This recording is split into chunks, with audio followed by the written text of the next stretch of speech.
For 88 years, Jerusalem was the capital of a Crusader kingdom. Now, during that time, the European conquerors, or the Franj as they were called, didn't just rule the city. No, they fundamentally rebuilt it from the ground up, stamping a completely new identity onto its ancient stones.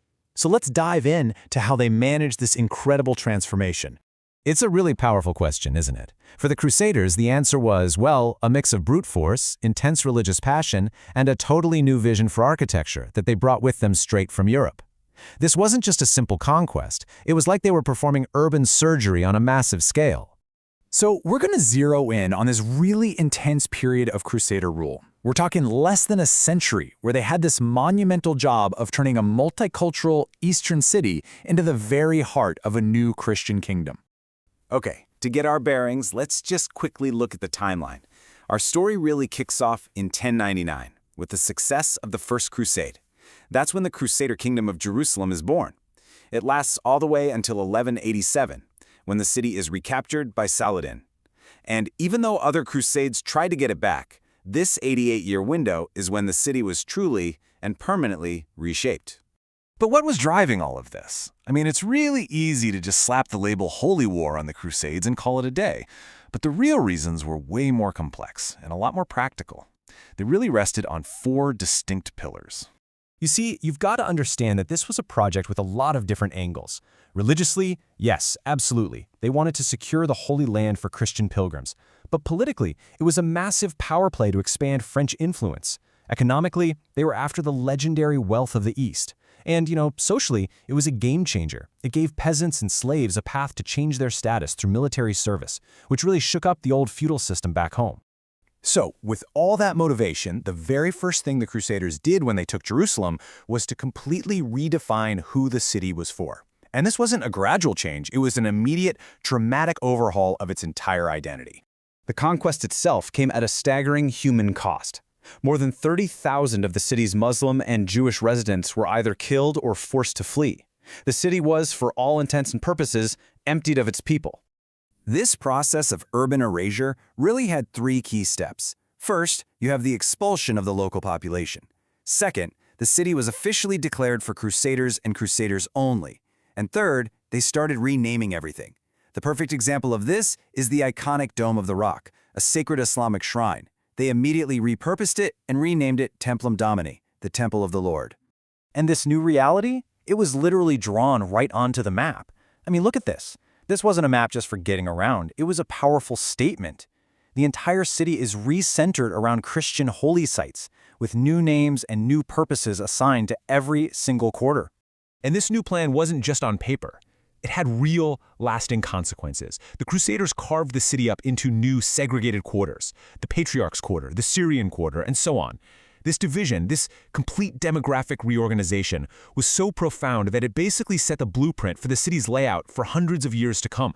So once they controlled the city's map, they started rebuilding it in their own image. And that meant bringing in a revolutionary new architectural style, straight from Europe, and creating a whole new physical reality on the ground. The change in architecture was just dramatic. Before the Crusaders, you had styles like Romanesque, which was all about heavy, thick walls and pretty dark interiors. What the Crusaders brought with them was the total opposite, a style that was all about light, height, and soaring vertical lines. And that innovation was Gothic architecture. Here's how it worked. By using new technologies, like pointed arches, ribbed vaults, and flying supports, builders could spread out the weight in a completely new way. This meant they didn't need those massive, thick walls anymore. Instead, they could build these incredibly tall structures with huge windows that just flooded the inside with light. But they were also incredibly practical. They blended their advanced Gothic ideas with whatever materials they could find locally. They used lightweight pumice stone, standard bricks, marble for decoration, and even something called spolia, which is basically just recycled debris from old Roman buildings. It was a perfect fusion of imported vision and local resources. One of the signature features of their style was these beautiful, multi-layered arches you see at the entrances of their churches. Each layer steps back just a little bit, which draws your eye inward and creates this incredible sense of depth and grandeur. It's a classic Frankish touch you can still find all over the city today. And their craftsmanship was just exceptional. You can see it in these really intricate, twisted columns on the outside, and in the smaller, more delicate marble columns they used for decoration inside. In fact, their work was so good, so admired, that these Frankish elements were often saved and actually reused in later Islamic buildings. That tells you everything you need to know about the quality. Now, if you want to see all of these ideas come together in one place, we have the perfect case study, the Church of St. Anne. It was rebuilt by the Crusaders right around 1099, and it's widely considered the best preserved piece of their architecture in all of Jerusalem. So let's just break down its anatomy. The floor plan is a classic rectangular basilica. But look up at the ceiling. You can see it's made of cross vaults, held up by those signature pointed Gothic arches. At the far end, the apse is covered by a shallow semi-dome. It's pretty simple, not a lot of decoration, but it is the Gothic blueprint brought to life in Jerusalem stone. But the Crusaders built more than just churches. In fact, their most visible and long-lasting legacy was actually military, and it's something that continues to define the skyline of the Old City even today. This is so important. They poured huge resources into building massive fortifications to defend their new kingdom. And they did it by mixing their Western building techniques with existing Middle Eastern fortress designs, which created this really powerful and unique hybrid style. These are the very walls and towers that give the Old City its iconic, fortified look. And that just leaves us with this one fascinating thought.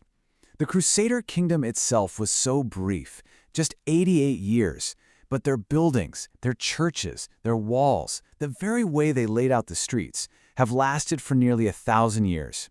It really makes you wonder, doesn't it? What's more powerful in the long run, the empire or the architecture it leaves behind?